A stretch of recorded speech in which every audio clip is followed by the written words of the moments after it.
More and more research is now being devoted to see how the vagus nerve is so essential for our survival.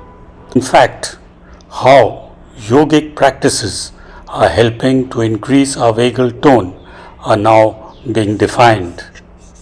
This talk is largely devoted to understand what is meant by the vagal tone and the link between yoga and the vagus nerve.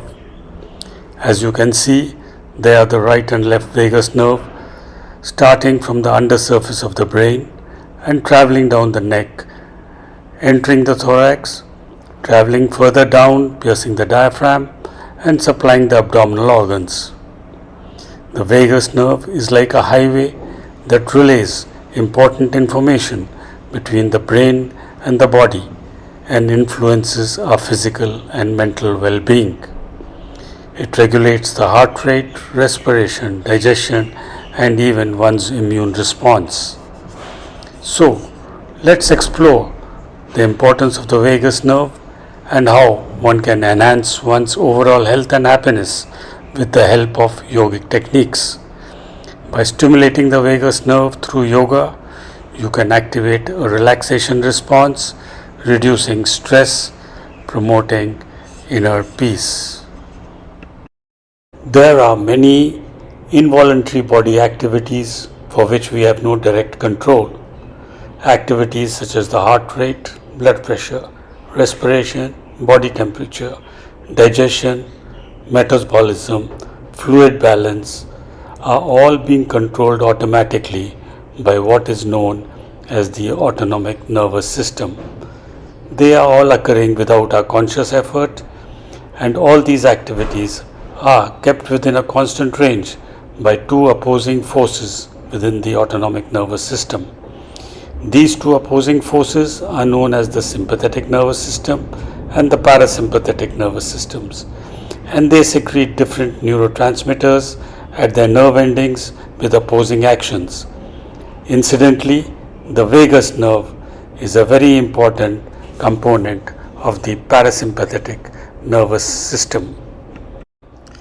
Body homeostasis exists when the sympathetic and parasympathetic activities balance each other.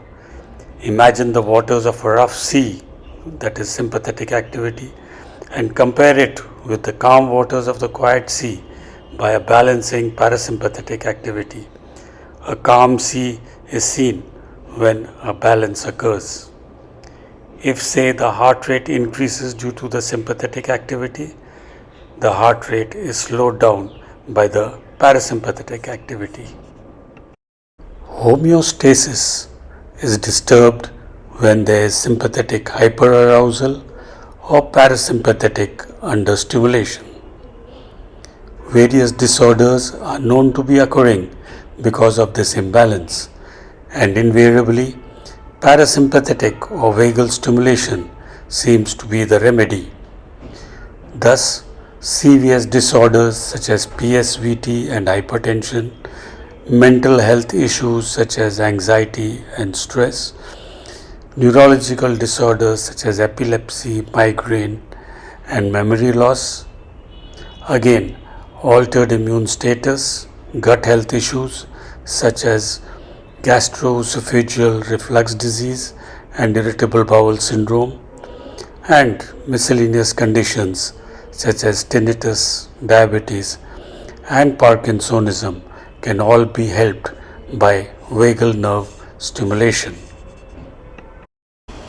Now, when the vagus gets stimulated, it slows the heart rate and our breathing, it improves our gut health, and it calms our nervous system down. Researchers refer to this as increasing the vagal tone. A brief about the vagus nerve anatomy is necessary before we consider means of stimulating the vagus. After emerging from the brain, a small branch, the auricular branch of the vagus, is given off, which innervates the small area over the external ear, the cymba concha in particular. Externally, this is the only area where the vagus nerve is accessible. The vagus nerve is unique in the sense that it provides sensation only over a small area over the external ear, but innervates all organs coming across its long course down the neck, chest and abdomen. The parasympathetic supply to the palate, pharynx, larynx, esophagus, lungs, heart and abdominal organs, namely the stomach, small intestine, large intestine, pancreas and gallbladder, along with the motor supply to the palate, pharynx and larynx, is via the vagus. Now when the vagus gets stimulated, it slows the heart rate, our breathing, it improves our gut health and it calms our nervous system down. Researchers refer this to as the vagal tone.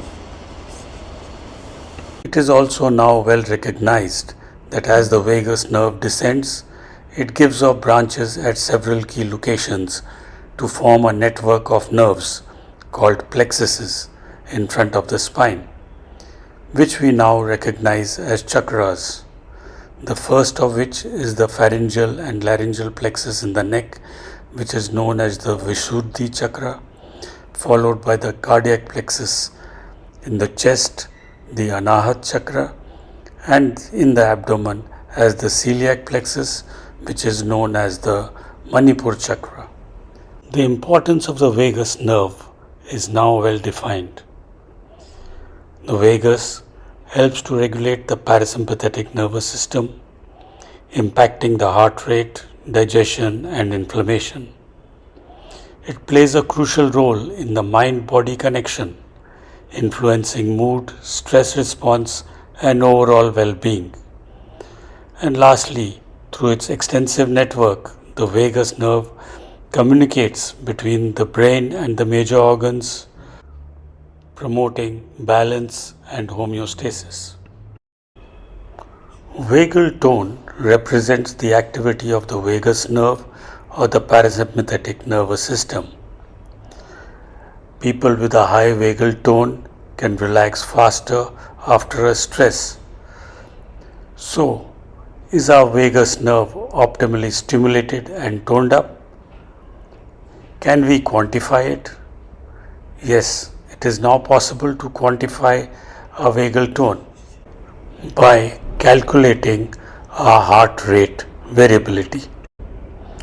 HRV or heart rate variability is an important metric that shows how well we are able to deal with and recover from stress, and it is a great indicator of overall health and ability to heal.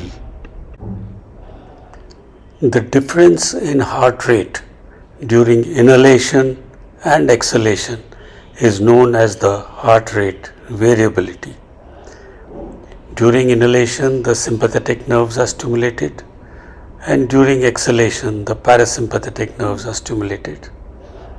Therefore, during inhalation, the heart rate increases, and during exhalation, the heart rate decreases.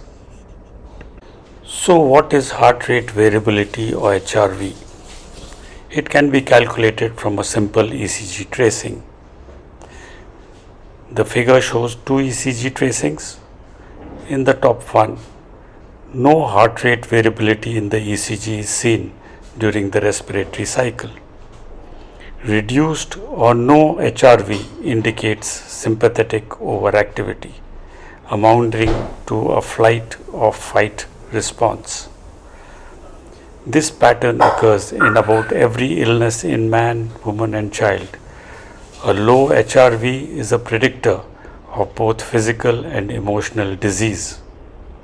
Bottom tracing shows a difference of 100 milliseconds between the inhalation and exhalation. HRV increases when the parasympathetic or vagal nerve is more active. An individual with a high HRV has a good or enhanced vagal tone. A low adaptability with reduced physiological function is seen with increased sympathetic activity, resulting in a low HRV. High adaptability and improved cognitive function with enhanced physiological activity is seen with increased parasympathetic activity resulting in a high HRV. As a rule of the thumb, HRV less than 50 milliseconds is unhealthy, 50 to 100 milliseconds is compromised health, and more than 100 milliseconds is considered healthy. Attempts to stimulate the vagus nerve by various unconventional and yogic manipulations have been described. Amongst them, neuromodulation techniques are becoming popular. Not forgetting the simpler yogic techniques. There are vagal nerve pacers being implanted in the neck to treat epilepsy and resistant depression. There are vagal earbuds and clips which are used to stimulate the auricular branch of the vagus for chronic pains, insomnia, etc. Interestingly, ear acupuncture is also helping to stimulate the vagus. These fancy gadgets can be dispensed with if we follow the simple yoga sessions. If we perform yoga in the correct perspective, we would be stimulating our vagus by way of sukshma kriyas, pranayam and yogasanas. While commencing a yoga schedule, certain sukshma kriyas can be seen to enhance the vagal tone. Some pertinent among them are eye exercises, in which relaxing the muscles in the eyes engages an innate reflex called the oculocardiac reflex. By this mechanism, the parasympathetic response slows down the heart rate and lowers the blood pressure. This reflex can be stimulated by cold water eye washes or with gentle pressure on the eyes, which can have a calming effect on the nervous system. One can relax your eyes by placing palms over the eyes and applying light pressure. One can also stimulate the vagus by repeatedly converging the eyes on a focal point and then shifting to a distal focal point. This is called the oculocardiac convergence reflex. Hold a pencil or small object about 4 to 6 inches in front of your face and allow your eyes to focus on the subject for about 20 to 30 seconds. Shift your focus off in the distance for about 20 to 30 seconds. Continue back and forth for about 4 cycles and then softly relax your eyes.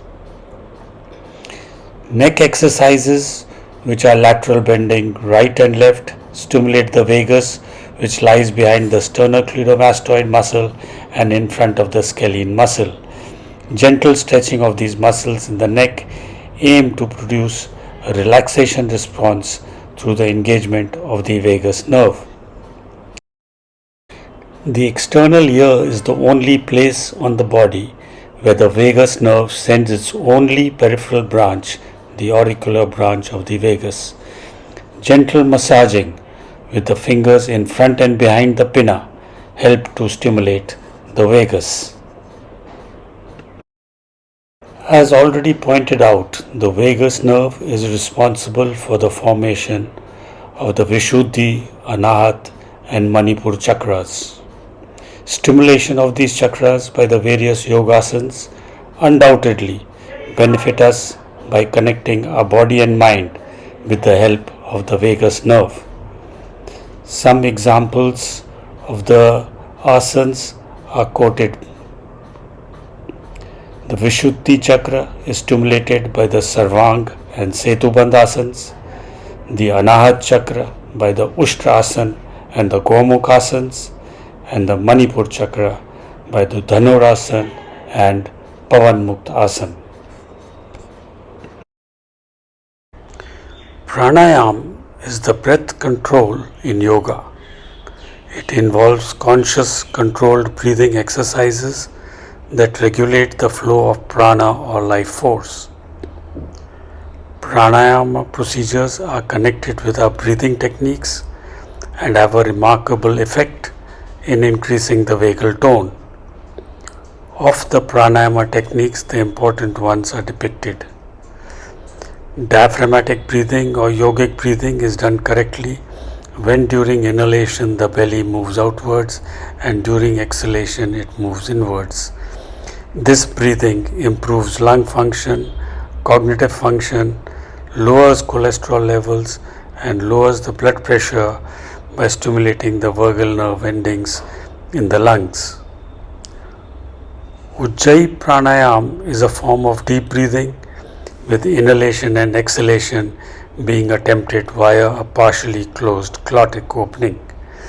The glottic opening is richly supplied by vagal nerve endings and they have a tendency to get stimulated by this pranayam. Ujjayi helps in controlling tension and anger, giving peace of mind, and apart from controlling heart and blood pressure, it helps asthmatics. Nadi Shodhan is alternate nostril breathing with a hold after inhalation and a pause after exhalation. Popularly known as box breathing, this pranayam lowers stress levels and reduces anxiety, balances the hormones, improves sleep, producing a calm and relaxed mind and body. It lowers blood pressure, reduces pain, and stimulates brain cells by the increased vagal activity. Brahmari pranayam stimulates the vagus in three ways. Firstly, pressure on the tragus stimulates the auricular branch. Secondly, pressure on the eyeballs tends to activate the oculocardiac reflex. And thirdly, the prolonged expiration and resonance created while exhaling with a humming voice is sensed by the vagus in the sinuses. Brahmari activates the brain cells and is helpful to improve memory and helpful for insomnia and balancing the hormones. The importance of vagus nerve has been highlighted in this talk. Our parasympathetic activity or vagal tone quantification has been expressed in the form of heart rate variability. Methods to boost vagal tone have been highlighted with special focus on yogic practices. Smile more and your heart rate variability will go up. Complain more, HRV will go down. It is that simple.